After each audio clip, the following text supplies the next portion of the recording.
하나님께서 오늘도 우리의 삶을 은혜로 이끌어 가실 줄 믿습니다. 다 함께 사도신경으로 신앙 고백하시겠습니다. 전능하사 천지를 만드신 하나님 아버지를 내가 믿사오며 그 외아들 우리 주 예수 그리스도를 믿사오니 이는 성령으로 잉태하사 동정녀 마리아에게 나시고 본디오 빌라도에게 고난을 받으사 십자가에 못 박혀 죽으시고 장사한 지 사흘 만에 죽은 자 가운데서 다시 살아나시며 하늘에 오르사 전능하신 하나님 우편에 앉아 계시다가 저리로서 산자와 죽은 자를 심판하러 오시리라. 성령을 믿사오며 거룩한 공예와 성도가 서로 교통하는 것과 죄를 사하여 주시는 것과 몸이 다시 사는 것과 영원히 사는 것을 믿사옵나이다. 아멘.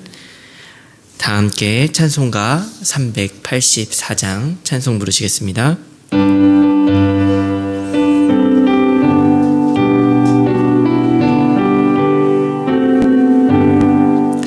나의 갈 길 다가도록 예수 인도하시니 내 주 안에 있는 긍휼 어찌 의심하리요.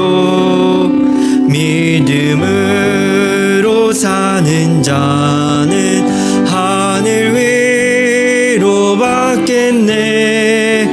무슨 일을 만나든지 만사 형통하리라. 무슨 일을 만나든지 만사 형통하리라.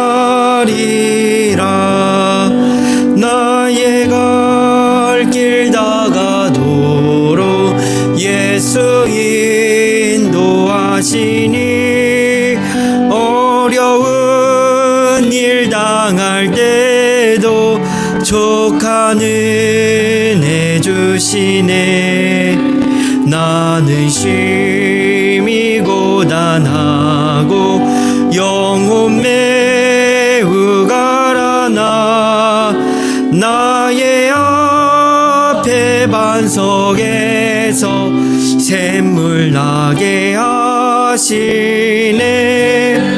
나의 앞에 반석에서 샘물 나게 하시네. 나의 갈 길 다가도록 예수 인도하시니 그의 사랑 어찌 큰지 말로 할 수 없도다. 성령 감화 받은 영혼 하늘 날아갈 때에 영영 부를 나의 찬소 예수 인도하셨네. 부를 나의 찬소 예수 인도하셨네. 오늘 우리가 나눌 하나님의 말씀은 욥기 12장 1절부터 11절의 말씀입니다. 욥기 12장 1절부터 11절의 말씀입니다. 교독하여 읽도록 하겠습니다. 욥이 대답하여 이르되 너희가 참으로 백성이로구나. 너희가 죽으면 지혜도 없겠구나. 나도 너희같이 생각이 있어 너희만 못하지 아니하니 그 같은 일을 누가 알지 못하겠느냐. 하나님께 불러 아뢰어 들으심을 입은가.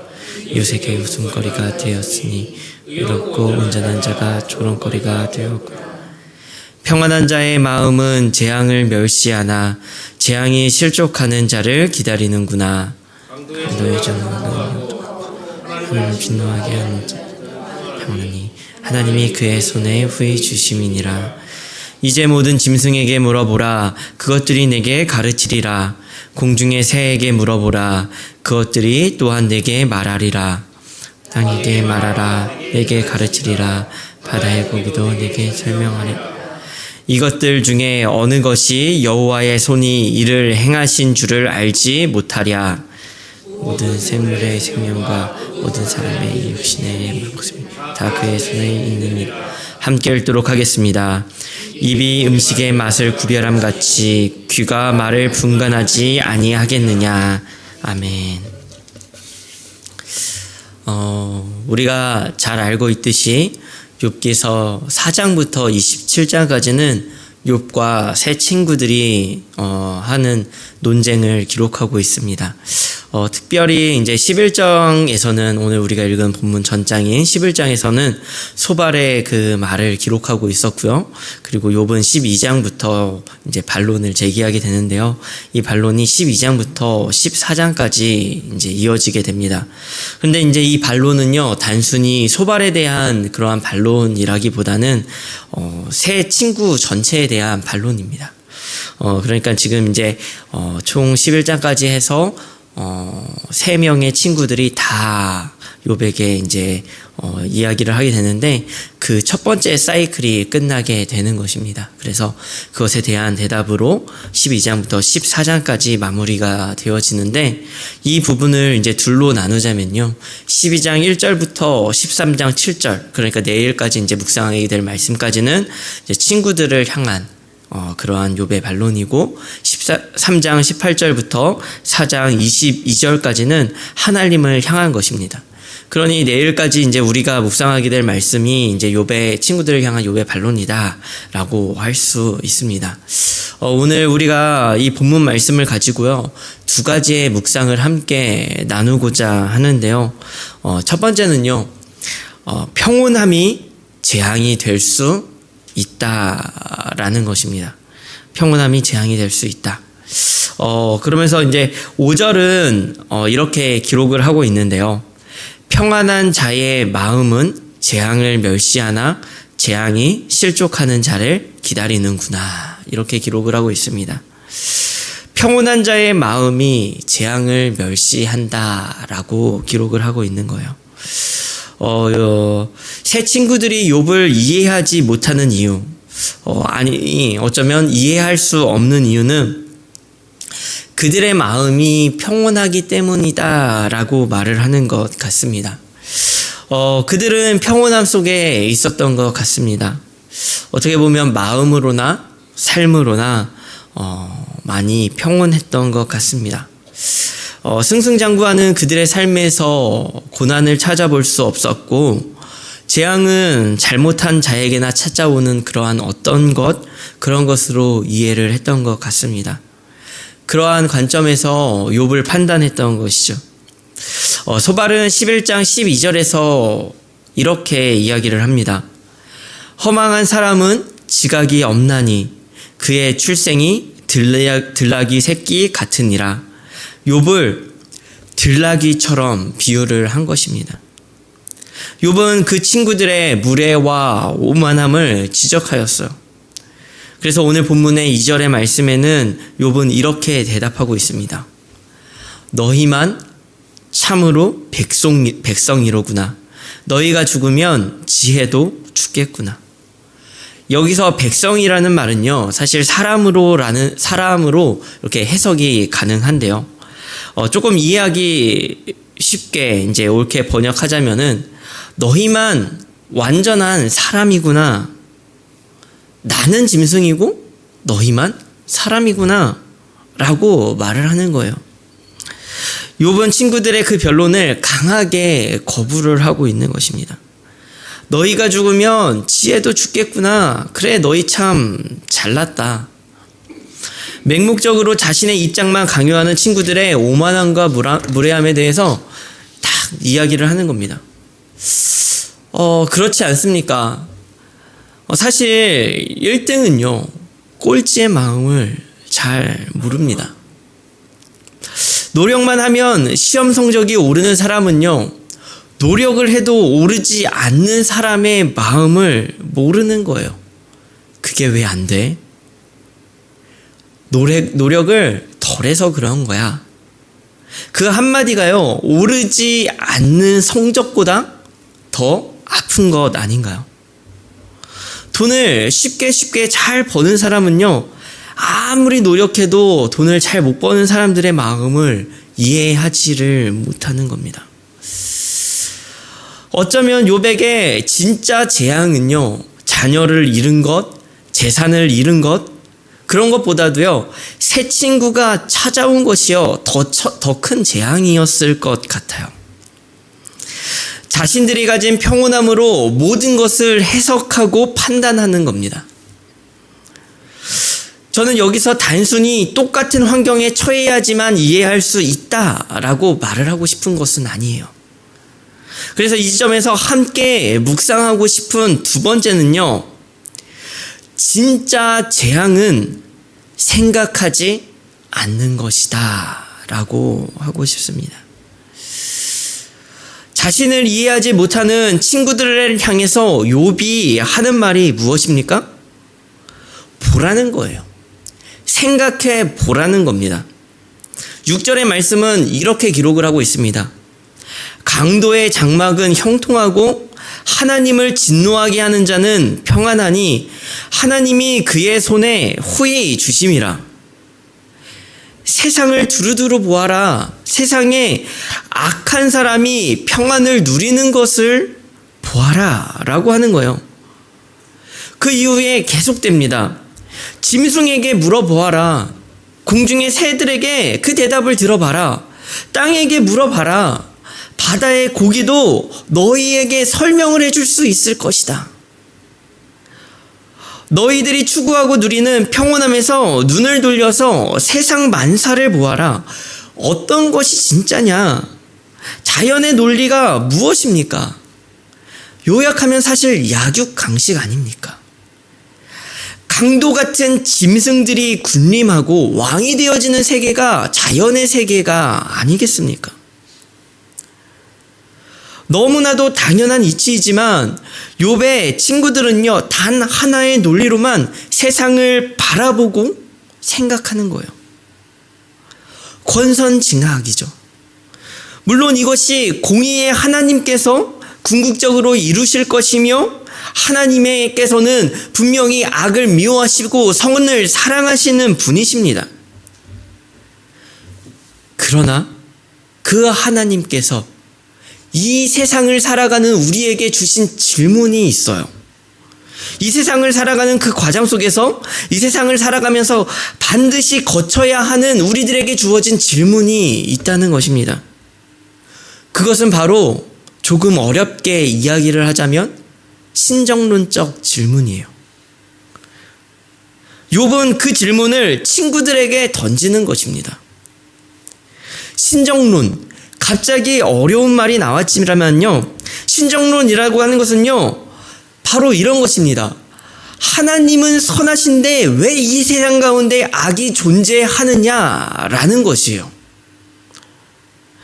새 친구와 욥의 경계선은요, 이 신정론적 질문을 해보았느냐 해보지 않았느냐로 나눌 수가 있다라고 생각을 합니다.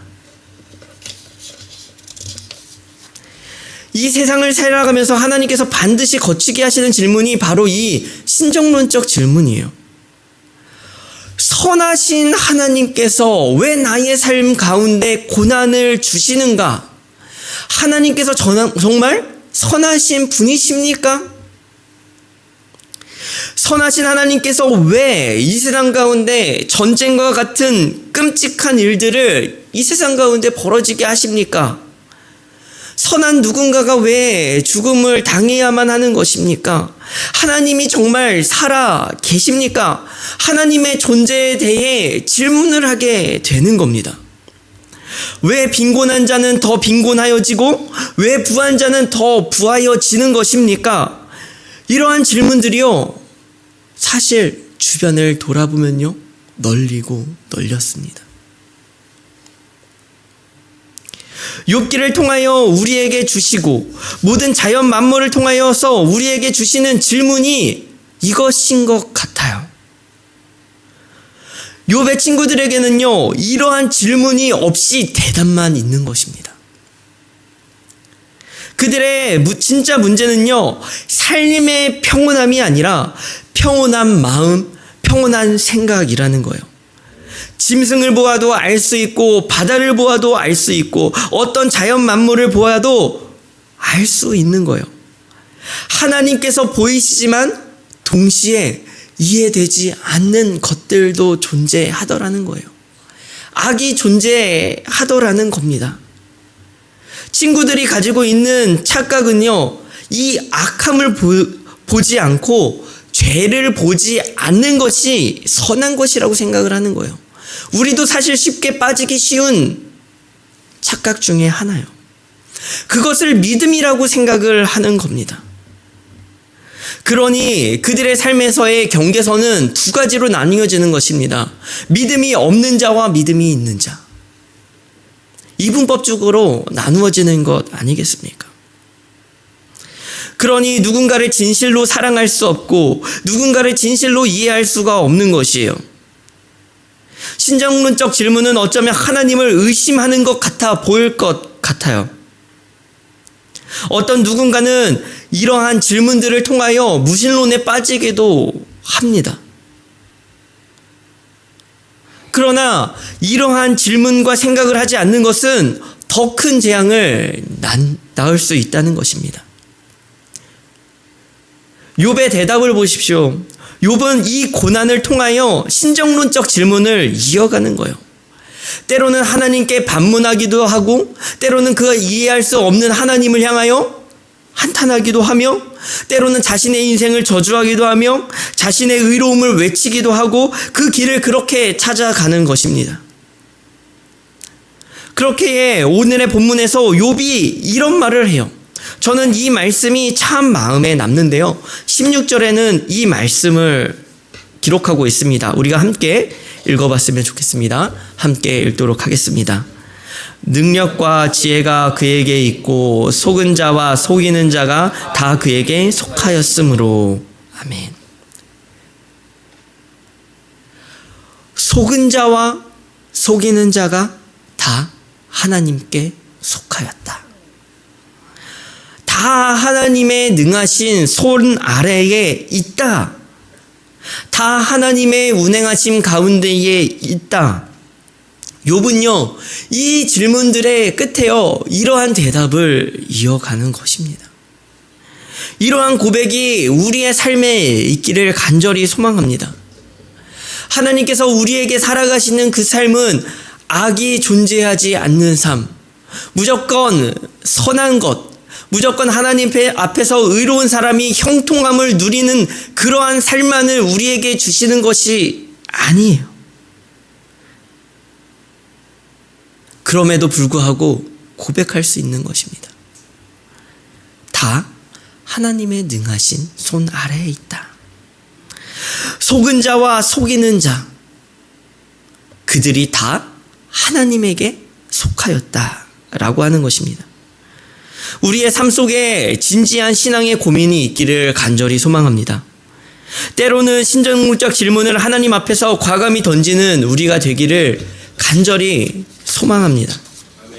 들리는 소리에 귀를 막고 생각 없이 그렇게 막연한 하나님을 믿는 것이 아니라 하나님 앞으로 이 질문들을 들고 나아가 철저하게 몸부림치는 거예요. 저는 믿습니다. 하나님께서 이러한 질문들 앞에서 침묵하지 않으실 거라고 믿습니다. 욥기서의 끝에 하나님께서 등장하는 것처럼 그 질문의 끝에 하나님은 하나님의 존재를 우리에게 보이실 거라고 저는 믿고 확신합니다. 그렇게 확신하며 성숙한 신앙으로 나아가는 우리가 되기를 간절히 소망합니다. 그래서 결국 우리의 말이, 우리의 위로가 믿음의 있음과 없음을 가르는 그러한 잣대가 아니라 정말로 삶을 이해하는 진정한 위로로 우리의 가정과 이웃을 향해 나아가고 사랑할 수 있기를 간절히 소망합니다. 우리 함께 말씀을 기억하며 함께 기도했으면 좋겠습니다. 우리 첫 번째 기도하실 때는 이렇게 기도했으면 좋겠습니다. 이 세상을 살아가며 눈 감고 귀 막는 것을 믿음이라 여기지 않게 하시고 하나님 앞에서 질문을 쏟아내며 삶을 이해하는 신앙으로 성장하게 해달라고 기도했으면 좋겠습니다. 우리 두 번째로 기도하실 때는 오늘 특별히 수능이 있는 날입니다. 우리 수능을 보는 그 모든 자녀들을 위하여 함께 기도했으면 좋겠는데요. 하나님의 함께하심과 인도하심을 경험하는 그 한날이 되게 해달라고 함께 기도했으면 좋겠습니다. 마지막으로 교회를 위해 기도하실 때는 유아 유치부를 위하여 기도하는 날인데요. 예꼬들의 가정을 든든히 세워주시고 가정 안에 작은 교회를 맛보아 알게 해달라고 함께 기도하며 나아가도록 하겠습니다. 함께 기도하시겠습니다. 하나님 함께하여 주옵소서. 하나님 우리의 삶 가운데 하나님 눈 감고 귀 막는 삶을 믿음이라 여기지 아니하게 하시며 하나님 우리가 진정으로 하나님께서 우리의 삶 가운데 주시는 그 수많은 질문들을 하나님 우리가 질문을 하며 나아가기를 간절히 소망합니다.